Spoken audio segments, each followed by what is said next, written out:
여름 방학이 끝나갈 무렵 친구들과 함께 작은 산속 오두막에서 하룻밤을 보내기로 했다.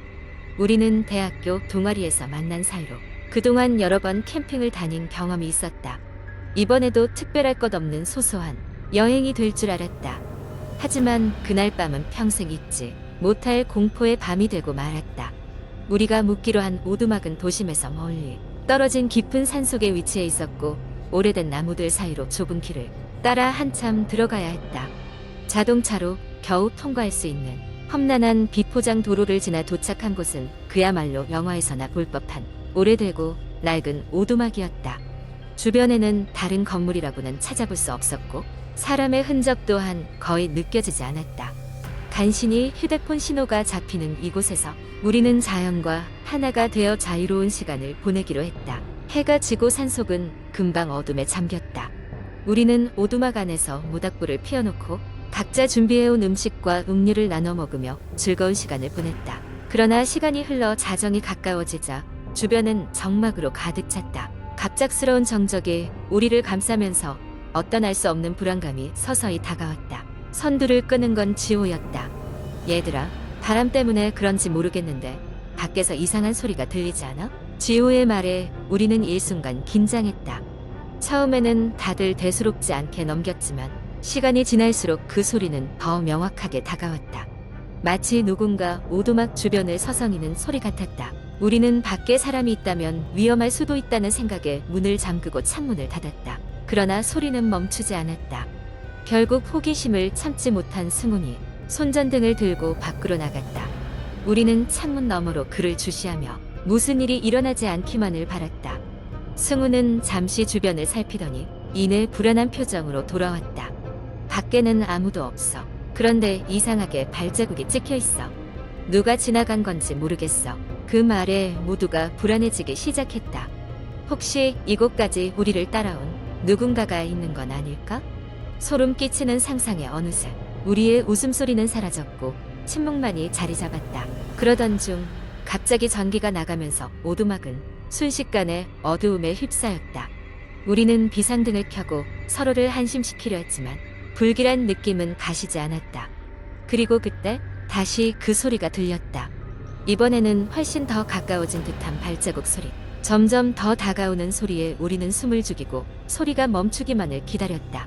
하지만 문 앞까지 다다른 소리는 예고 없이 멈추고 말았다. 우리는 숨죽인 채 문을 바라보았으나 문 밖에서는 아무런 인기척도 들리지 않았다. 지긋한 긴장감이 오두막을 휘감았고 그때였다. 멀리서 희미하게 들려오는 여성의 웃음소리 가정적을 뚫고 우리 귀에 들어왔다. 누군가 이곳에 있다. 우리는 어느 누구의 눈치도 볼 틈 없이 방에 있던 작은 창문으로 다급히 빠져나갔다.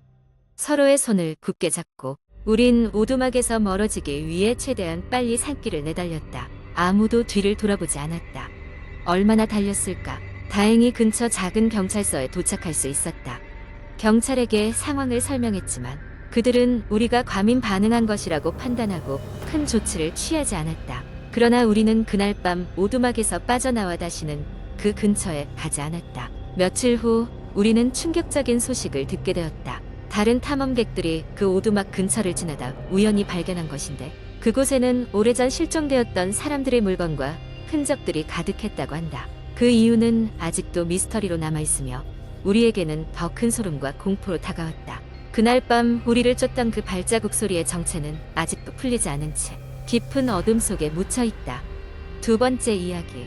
한국 인터넷에는 다양한 공포 이야기가 넘쳐납니다. 그중 하나는 신촌에 버려진 건물에 관한 이야기입니다.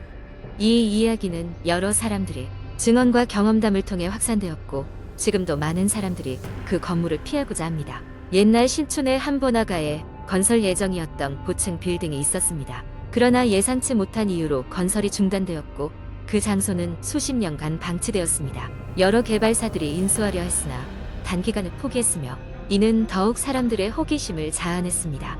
당시 건설 현장에서는 이해하기 힘든 사고들이 빈번했습니다. 내장재를 옮기던 작업자가 목숨을 잃거나 작업 중이던 인부들이 이유 없이 실종되는 일이 일어났습니다. 사고가 반복되자 공사가 중단되었고 건물은 구조물만 겨우 세워진 채로 남겨졌습니다. 시간이 지나며 이곳은 흉가가 되었고 몇몇 용감한 대학생들이 이곳을 탐험하기 시작했습니다. 그들은 이곳에서 이상한 소리를 듣거나 알 수 없는 그림자를 봤다고 했습니다. 가끔은 누군가의 속삭임이 벽 너머로 들려왔고 어떤 사람들은 자신이 따라오는 발소리를 뚜렷이 느꼈다고도 했습니다. 이 건물에 대한 가장 유명한 이야기는 김모 씨의 경험담입니다. 김 씨는 호기심 반, 모험심 반으로 친구들과 함께 그곳을 방문했습니다. 건물 내부는 폐허나 다름없었고 벽에는 오래된 낙서와 부서진 문들뿐이었습니다. 하지만 그때 그들은 강한 한기가 돌며 마치 자신들을 응시하는 눈길을 느꼈다고 합니다. 한 친구가 여기 으스스한데? 라고 말한 순간 갑자기 어두운 그림자가 나타나더니 김 씨의 뒤쪽에서 시꺼먼 손이 뻗어나왔습니다. 놀란 김 씨는 비명을 지르며 다급히 문을 열고 밖으로 뛰쳐나왔고 친구들 역시 그대로 도망쳤습니다. 그들은 방금 본 것이 무엇이었는지 확신할 수 없었지만 그 경험 이후 다시는 그곳에 가까이 가지 않았습니다. 이와 비슷한 경험담들이 여러 차례 올라오면서 사람들은 그 건물이 무언가에 의해 저주받았다고 믿게 되었습니다. 이후로도 밤 늦게 그 근처를 지나가던 사람들은 정체불명의 소리를 들었다거나 사람의 모습을 한 형체가 창문 밖을 응시하고 있었다는 증언들을 남겼습니다. 오늘날까지도 그 건물은 그 자리에 서 있습니다. 주위 사람들은 되도록이면 그 건물 근처에 가지 않으려 하고 그곳의 공포 이야기는 인터넷을 통해 계속해서 전해져 내려옵니다. 과연 그곳에는 무엇이 있는 것일까요? 왜 사람들은 그곳을 두려워하는 걸까요? 이런 의문이 남는 한 신촌에 버려진 건물은 여전히 미스터리로 남아 있을 것입니다. 세 번째 이야기, 깊은 숲속 오래전 버려진 시골 마을이 있다. 그곳은 지도를 통해서도 찾기 힘든 외딴 곳에 위치해 있다. 사람들은 이 마을에 얽힌 소문을 들을 때마다 몸서리를 친다. 몇몇 모험가들이나 호기심 많은 사람들이 그곳을 찾아가지만 거의 모두가 다시 돌아오지 않는다.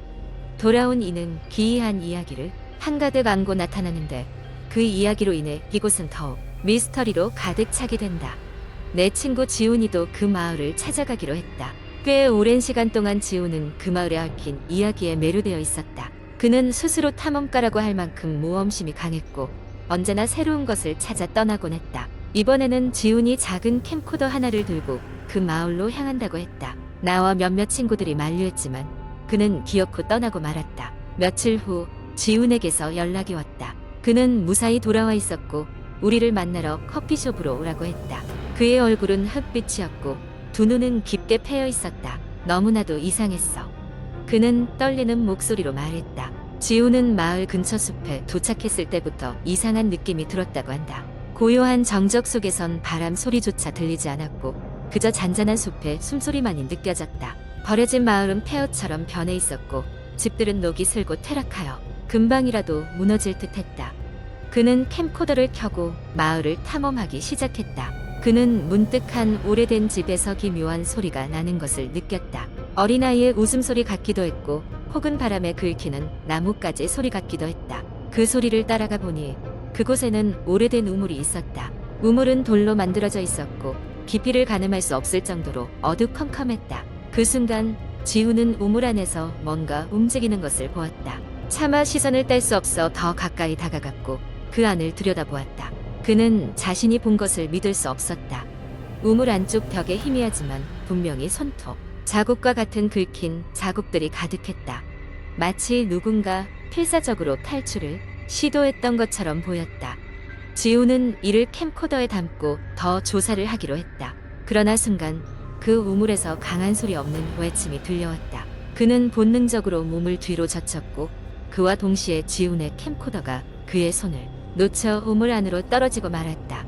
황망해진 그는 급히 마을을 벗어나려 했지만 길을 잃고 말았다. 나침반까지 오작동하면서 그는 방향, 감각을 완전히 잃었다고 한다.